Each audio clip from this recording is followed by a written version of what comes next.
Okay, so the Wii U may have had a bit of a rocky start at the tail end of 2012, but hey, there's time to bring it around in 2013. There's still a chance to really make this console a success. Well, in 2013, Nintendo did something really weird. They dedicated a year to Luigi. From now on, in every textbook, 2013 will forever go down in history as the Year of Luigi. And in order to celebrate this Year of Luigi, Nintendo would be releasing games that were focused on, this guy.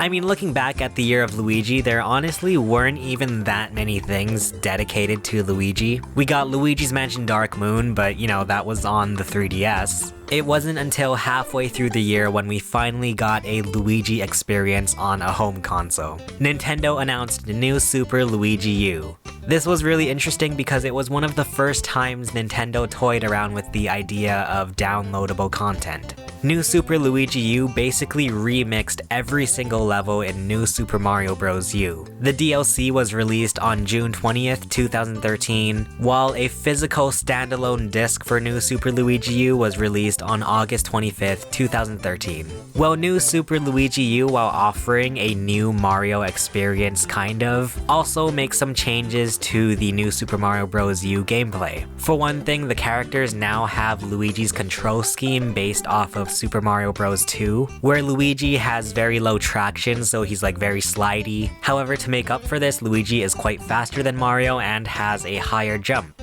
And while the gameplay might not appear as different, actually playing it, you can really notice how different Luigi's controls are compared to Mario. Speaking of which, this game also changes up the playable characters. Obviously, you have Luigi, but you also get everybody's favorite Blue Toad, Yellow Toad, and now introducing Nabbit as a playable character. For some reason, they brought him over to New Super Luigi U as a playable character, but interestingly enough, Nabbit does not take any damage from enemies, meaning that you can run through a whole gauntlet of Goombas without getting any damage. Granted, you still can lose as Nabbit if you fall off cliffs and whatnot. However, to counter that, Nabbit is unable to use any items, which can be a real pain when Nabbit accidentally takes an item from one of the other players. But with all of the items that Nabbit collects throughout the level, they are converted to 1-ups at the flagpole. Now, as I mentioned, New Super Luigi U comes with every single level from New Super Mario Bros. U, except now these levels are shorter, more difficult, and they only give you a 100-second time limit. That is because of Luigi's controls. Since Luigi is much faster and has a higher jump, obviously this will change the way that you play these levels. I actually thought this was a really cool and welcome change. After the New Super Mario Bros. Games becoming a bit repetitive and easy, it was really nice to have something like fresh and challenging. And yeah, some of these levels can be a bit challenging, especially with the Luigi controls. So overall, this was like a very interesting little package. I mean, it was really cool that they went through every single level of the original New Super Mario Bros. U game and completely changed them up to match this new playstyle. And eventually, New Super Luigi U was packaged alongside New Super Mario Bros. U, as well as being included in the New Super Mario Bros. U Deluxe game on the Nintendo Switch.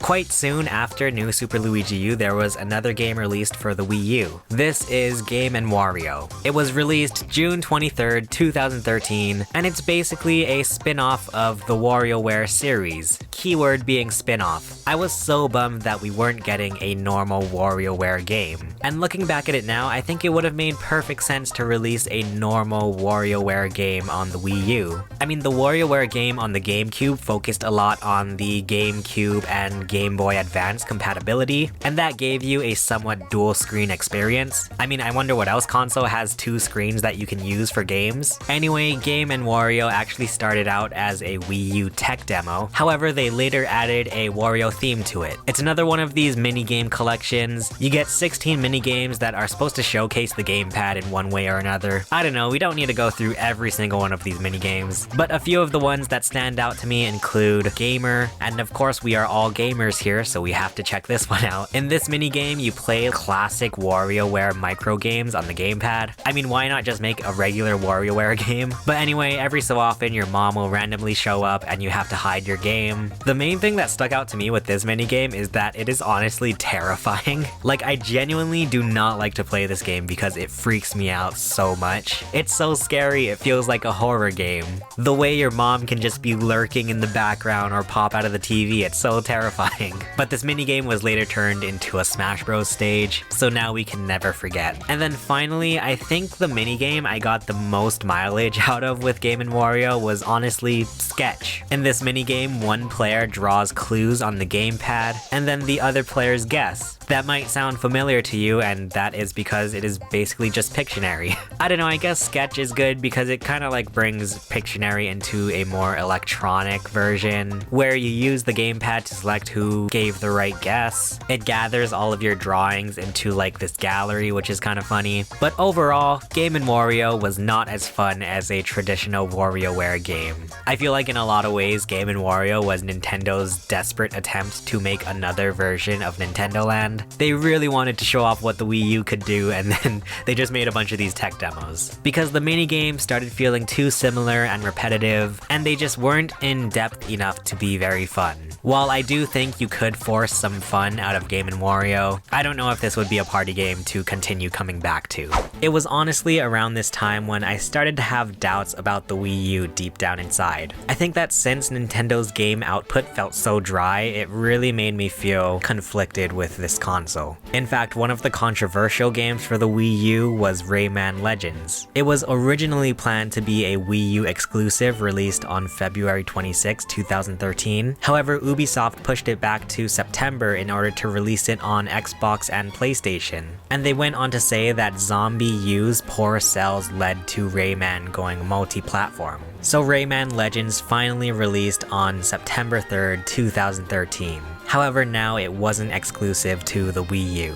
Personally, I've actually never played Rayman Origins before, so hopping into Rayman Legends was the first time I've ever played one of these Rayman 2D side-scrollers. And I think everything about this game really spoke to me. The art style is super duper awesome, the variety of characters I think is pretty interesting, and I think the coolest thing about Rayman Legends is that it includes these rhythm-based levels. Everything about these levels are so satisfying, pulling off all of the actions to the rhythm of the song. The songs themselves are just absolute bangers, and one of the first demos for Rayman Legends included this rhythm-based level, and it completely sold me on the game. The Wii U version in particular uses a character called Murphy on the gamepad, and with Murphy on the gamepad, you can do these little actions that affect the gameplay. So you can twist platforms, lift and lower different platforms, all that kind of like busy work stuff. I think in the end, it makes it interesting when you're playing by yourself, having to do all these extra actions on the gamepad. That's like a cool little mechanic to also be thinking about. But overall, I think Rayman Legends is a completely solid 2D side-scroller. I do think if they had released it on the original release date exclusively for the Wii U, it would have done way better. And it's so sad that we still have yet to see a sequel to Rayman Legends. So as we're creeping up to the 1-year anniversary of the Wii U in 2013, there was a lot of hype and speculation surrounding the Zelda tech demo that was shown during the original Wii U trailer back in 2011. Well, we were finally given a new Legend of Zelda game on the Wii U, and it was this. The Legend of Zelda The Wind Waker HD was released on the Wii U September 20th, 2013. And I was in a very unique situation when this game was first released, because I was honestly never the biggest Legend of Zelda fan growing up. I would probably blame it on the fact that I am not very smart, so a lot of times I will struggle with puzzles in video games, so obviously The Legend of Zelda was like off the table for me. But when Nintendo first showed off Wind Waker HD in a Nintendo Direct, I was immediately drawn towards the art style. Having not played the original Wind Waker on the GameCube, it seemed like the Wind Waker HD was the perfect way for me to finally play this game. The cel-shaded graphics in HD looked really nice, and they also added some quality of life features that would make the game even more enjoyable, especially for first-time players. But not gonna lie, by 2013, I was honestly just dying for a new game on the Wii U. For me, it was either buy Wind Waker HD or just not play my Wii U. I remember that's how desperate I was for new games on the Wii U. So I picked up the physical version of The Legend of Zelda The Wind Waker HD from GameStop. I ended up getting this special edition Day 1 gold cover, which I didn't even realize at the time. Anyway, my very first time playing The Wind Waker in HD, I'm not gonna lie, I ended up not playing it after about 25% of the way through. And once again, I probably blame it on the fact that I have the lowest attention span known to man, and also I'm just not very good at puzzles. It wasn't until 2016 when I finally decided to go back to the Wind Waker HD. I marathoned my way through the game in about a week or two, and I can honestly say this was probably one of my favorite Zelda experiences to date. As I mentioned before, the graphics look really great in this HD upgrade, especially when you're sailing on the ocean. Everything just really pops in HD. And speaking of sailing, there's a new Swift Sail that allows you to sail faster on the Great Sea, which is very nice for traversing the waters. I also really like the way they incorporated the gamepad. You're able to use the gamepad for supplementary menus that would normally take up the TV. So for example, you have your map on the gamepad, you can touch the gamepad screen and rearrange your items. I honestly really love that feature, and it makes me kind of sad that we won't ever be able to get that again. The way I usually played Wind Waker HD was using the Pro Controller and just having the gamepad on a stand and, using the gamepad whenever I needed to. So overall, I thought the Wind Waker HD was just a lovely experience. Playing the game for the first time with the Wii U gamepad, it just felt natural to play a Zelda game like this. Okay, so far the Wii U has a traditional 2D Mario game and a new Zelda remake. The only thing we're missing now is a 3D Mario game.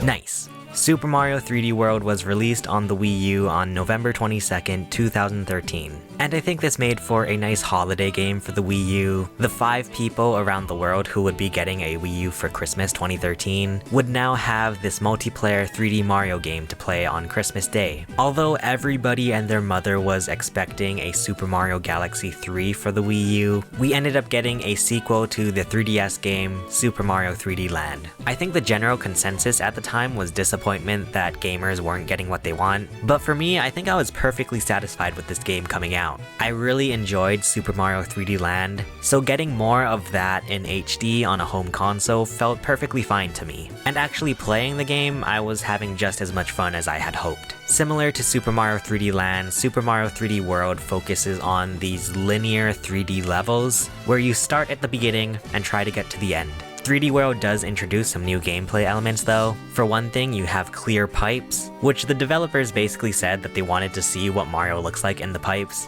In reality, it means that there are very little loading screens in this game, and there are even some instances where you can control him while he's in the pipe, which is kinda cool. We have some new power-ups. The Super Bell turns the characters into cats, which allows you to climb up walls and do this lunge attack. Ooh, and there's also the double cherries, which makes a clone of the player. Plus you can even stack double cherries to have just a ridiculous amount of Marios on one screen. And speaking of controlling Mario, we have our playable characters in this game. Obviously we have Mario, but we also have Luigi, Toad, and Peach. And what's really cool is that all of these characters take their attributes from Super Mario Bros. 2. So getting a group of 4 people and playing through this game is honestly really fun. I remember the first time I played this game was at my cousin's house, and I just did not want to put this game down. I was having so much fun playing it. The Wii U gamepad is used in some instances throughout this game. Sometimes you have to touch the touchscreen to move blocks, or you have to do the most ridiculous thing ever and blow into the microphone.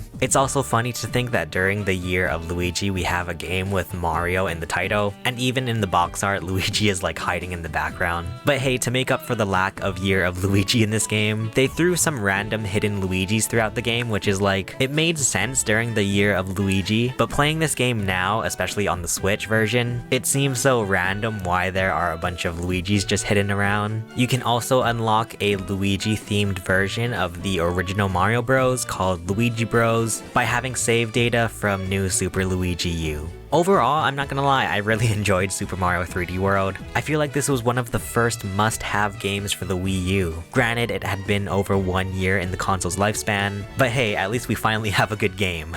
Well, how about let's close out 2013 with NES Remix. This game was released on the Wii U eShop on December 18th, 2013. And basically, it is a collection of NES games with new remixed challenges. The game will tell you some kind of instruction and give you a certain time limit to complete. Some of the challenges include speedrunning within a certain time limit, or defeating a certain number of enemies. You also have the remix stages, which basically combine different NES games together. For example, playing Donkey Kong as Link. I thought this was a very cute little package. I don't think this would be a system seller. I don't know who's the one person who would buy a Wii U just for NES Remix. But hey, this was an interesting idea. I think having these challenges in these old NES games really made it feel like these games have new meaning. I mean, who's gonna be playing regular Urban Champion just for fun? I also imagine this game would introduce NES games to some new people, which is nice. Of course, they would later go on to release NES Remix 2 and Ultimate NES Remix on the Nintendo 3DS. But that pretty much wraps up my 2013. I think for the most part, I was satisfied with my Wii U, but gosh darn it, we really needed to see more killer games for this console.